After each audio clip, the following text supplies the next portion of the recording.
2018, what an incredible year for gaming. This is probably in recent memory, at least the best year that I've ever seen when it comes to video game releases. So many different kinds of games that were top of their game, excuse the pun, actually don't, that was pretty rather intentional, across all genres, so there was something for everybody. We just didn't really have to worry about console releases at all, really. It was just focused in on what were the best games, what do we love to play, why is it exciting to be in the games industry. So I'm gonna list what I think are my top games for 2018. All of these games are available from loot.co. They're my main sponsor on the channel. I've just kind of chosen the games that I think kind of outshone the other games this year. If you have any difference of opinion, let me know in the comments below.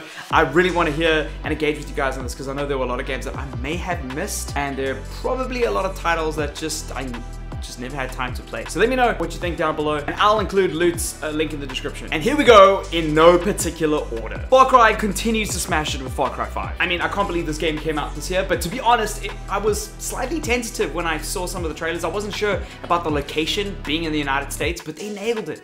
The villain is weirdly similar and equally as frightening as previous games like Voss. I really liked Voss. I wish they had more of him back. I grew up in a very religious community, and the games strike pretty close to home for me. I love the improved choppers, the co-op, the activities, running through farm fields, firing silent sniper rounds into unsuspecting enemies, you know Far Cry stuff. And that crazy movie director, I don't know if you guys remember him, that crazy movie director was bonkers. My biggest gripe was that they didn't lean strongly enough into the political commentary. I think they went there, they could have just leaned straight up into it. It's Ubisoft trying to cater for everybody. I loved Wolfenstein for being unapologetic and full of like an F you attitude, and I think Far Cry 5 could have taken that a little bit further. They had the opportunity to go there, and they didn't. But that's it, it's still a fun game, and I can't believe it came out this year because it was crazy. Who was expecting Assassin's Creed Odyssey to be this good? Odyssey is bigger, better, and more fleshed out than any Assassin's Creed that came before it. Like, I mean, they've really taken the Assassin's Creed formula and just injected it with everything that they could that would just make it better. Like, it was a huge scale when it comes to the world, lots of things to explore, every different game mechanic that they've ever produced for an Assassin's Creed, like the boats to the wall running to the base takeovers, all of that stuff is pretty cool. You could swap between two characters, and I think that was a really cool idea. I know they've done some of that in the past with Syndicate, but they really went down and nailed it here. But I think what really blew us away was the sheer scale of the game. I mean, this game was huge. This map was massive, and they doubled down on the RPG mechanics for it. When you jump into an Assassin's Creed campaign, I think you expect a pretty short experience, but they have delivered on a huge, long, Skyrim-esque experience that, like, we don't deserve Assassin's Creed to be this good, and I'm just really glad that they've gone here, and I'm really excited for more Assassin's Creeds going forward and seeing where they take this turn. I feel like we've hit like a fork in the road, and they've turned a very exciting direction, and you've got to, if you haven't played it yet, you've got to play Odyssey. Also, just Greek culture is really exciting. My Latin teacher would be proud. Server issues aside, this is one incredible game. I say server issues aside because they're fixing that stuff, and if not, have fixed it already. We all quickly forgot about the lack of campaign when they announced Call of Duty Black Ops 4. Because when we jumped into it, I just remembered how slick that multiplayer was and how much I enjoyed Call of Duty multiplayer. I also forgot how much I really enjoyed Call of Duty after neglecting World War II, but Black Ops 4 has sucked me straight back in. Blackout, the game's Battle Royale mode, is incredible and could grow up into a fully fledged Fortnite competitor if enough resources are doubled down into it. Activision, I believe in you. You can do this. You bought Blizzard. The best that's pretty huge. Fortunately for us South Africans, we got local servers, which is also very important. Fortnite, we don't have any local servers yet. This makes Call of Duty a more enticing game, to be honest. The game features the traditional multiplayer, which for me is still the highlight of the game, zombie mode, and of course, Blackout. And they're just adding a whole bunch of stuff to that experience, even though the single player is gone. I'm glad Call of Duty is back. Shadow of the Tomb Raider has got to be the most beautiful Tomb Raider I have ever seen. It evokes my deep down nostalgia of Tomb Raider 3, and if any of you played that, you're as old as me. The world is alive with wildlife, tribes, and lush forests that look remarkable, especially on PC. The gameplay is super polished, and this is where Lara finds her feet, with immersive swimming areas, with a ton of tombs. They go back to the series' focus on puzzle solving, which I think is something that they really needed to do, and I'm really proud that they've done it, and the puzzles are just so well designed. The game grapples with Lara Lara's desire to fix everything while at the same time just breaking it. I mean, this is something that a lot of these games don't really acknowledge. Uncharted just goes by, ooh, you know, just destroying other people's cultures and stuff just for a trinket. And Tomb Raider kind of addresses that. Although somewhat philanthropic in her approach to retrieve treasure, she realizes that she's doing more bad than good, which is something very fresh to the narrative. And really, the swimming is great.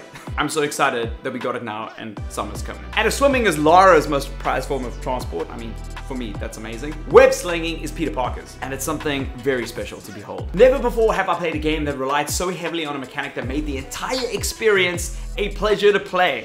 And I mean this. The city you swing around is full of life and a great rendition of Marvel's version of the city, all with Tony Stark's tower and everything. Just the humor is perfectly balanced, and I'm usually of the opinion that Peter Parker's humor doesn't really translate well outside of comic book frames. I know they tried it in the movies and it's hit or miss, but I think the writers have really nailed it here. The side missions are on paper very repetitive, but in practice they aren't. They feel engaging enough to make me continue the grind. Also, a bit of a spoiler here, but it was a pleasure to meet Miles Morales, and you know, you actually get to play as him. And I'm looking forward to playing more as Miles in future renditions of the game. I think it's time I started using a whole bunch of Spider-Man's brand new skill sets. God of War is a re-envisioning of the original God of War franchise, and it nails it. Executes it with such precision that it is a spectacle to behold, slowing the pace of the game down and focusing on a tender relationship between a father and his son as they set out on a journey to spread the ashes of Kratos' wife. Kratos knows little of this new world, because remember, they're now no longer in Greece. With the little humility and insight that his son Atreus brings to the battle,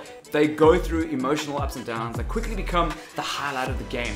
The mythology switch from Greek to Norse mythology was an intelligent inclusion. It was time to switch things up, and it makes me so proud to say that God of War is a game that has grown up with the audience and is ushering an exciting new experience. As strategy games go, Jurassic World Evolution is something fresh from the masterminds that brought us Planet Coaster.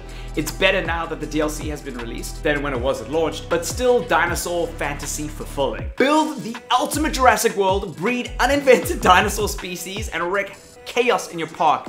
I try to keep things at a normal level. I don't want to break things too much. I want to have my dinosaurs and pins and people are really enjoying them, but you know, nature finds a way. I'm biased, but Jurassic Park fans and strategy fans, you shouldn't sleep on this. It is a good game. I'm looking forward to seeing what they do to improve it as time goes by, but it's about time that we start supporting building sims like this. And also dinosaurs.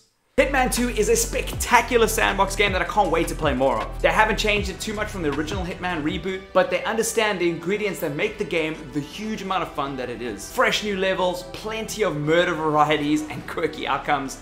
It's a great game, it's got great polish, and it's got something for every Hitman fan that really just did fans justice with this one. If you've never liked a Hitman game, you might not enjoy this, but if you really are keen on multiple playthroughs and crazy outcomes, this is a game that you've got to play. Battlefield 5 is arguably one of this year's greatest shooters. Don't listen to the whiny boys on Metacritic and other parts of the internet complaining about women and people of color included in a game that's thrived on crazy, unrealistic displays of grandeur. I mean, we've all seen videos of Battlefield backflipping a plane, ejecting, sniping someone during the freefall, and then re-entering the plane that you ejected out of. But no, like, women fighting in war is where we're gonna draw the line for realism. It's excellent, it's got fast-paced gunfights, and it's the most fun I've had sniping in a very long time, with great maps. None of these were actually included in the multiplayer beta for some reason. And also, kudos to EA for including single-player, standalone story missions that are engaging, emotional, and, to be honest,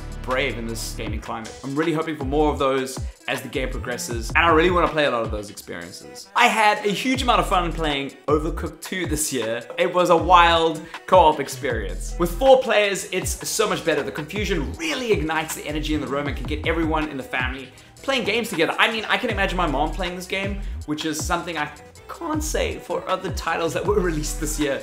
The levels are imaginative and energetic, and just when you thought you've mastered something, they throw in a curveball and the level completely changes. There's a lot of learning as you get to play and a lot of challenges as the game progresses. It's not as two-dimensional, as your brain might expect it is. Arthur Morgan is one of the greatest video game characters to have come out this year. Throw him into one of the most in-depth worlds in a video game I have ever experienced, and you have the best game of the year. It's like Rockstar went to the year 2050 to fetch a game, and this is what they brought back.